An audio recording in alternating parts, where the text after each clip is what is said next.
The rhetoric on both sides of these trade talks has got pretty hot. It's strayed into IP, into security issues, pretty much into everything. What's the risk of enduring damage now to the relationship between the U.S. and China?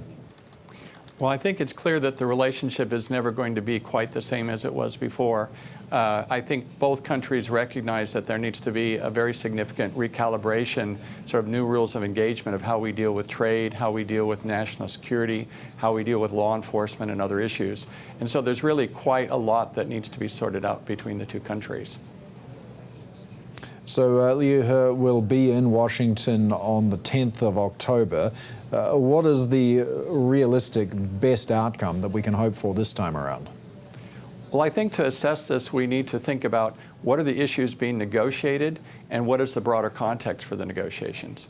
In terms of the issues, I lump them into three different baskets. The first basket would be a very long list of items where the U.S. believes that China has made commitments in the past but has not fulfilled them. So there's a 4 or 5 page single-space list that the U.S. government has. And I think in terms of that first basket, even though it's a daunting list, I believe the negotiators have made quite a bit of progress in talking through that list.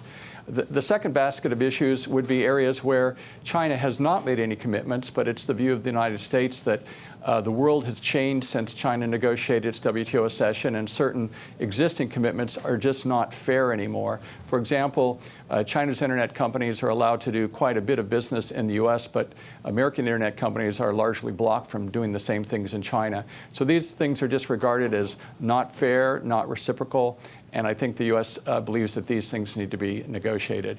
The third basket is probably the most difficult, and that would reflect areas where our two economic systems are different, and because of that, we don't compete in quite the same way. So you may have American companies that are market-oriented competing with Chinese enterprises that receive substantial support from the state, and it creates uneven competitive conditions. And I think this third basket of issues is the most difficult. It goes to the heart of how the Chinese economy feels it's made so much progress, but it also reflects areas where the U.S. thinks that the current competitive conditions just are not fair, and something needs to be done to change that. Tim, I wonder, though, how domestic politics will play into the trade negotiations, because we have President Trump at the moment tweeting that the impeachment inquiry is a coup intended to take away the power of the people, their vote, their freedom. So does the impeachment drama playing out in Washington give more leverage to China for the U.S. to want to make a deal? Well, I think you have the discussion about impeachment. You also have the upcoming election. I think that on the one hand, it's very much in the interest of both countries, certainly in China's interest, to try to conclude the deal as soon as possible. There's a lot of lasting damage that's being done right now, and also it's not a comfortable position to be a leader and to have this situation not under control.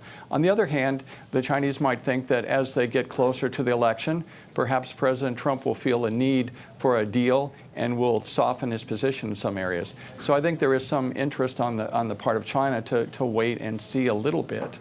At the same time, China may also have concerns about what is the overall objective of the United States in U.S. China relations. There are many in China that think that in addition to this trade friction, there are also different views about national security, and until they really understand what the U.S. government is trying to do in these other areas, they may hesitate to want to make a trade deal.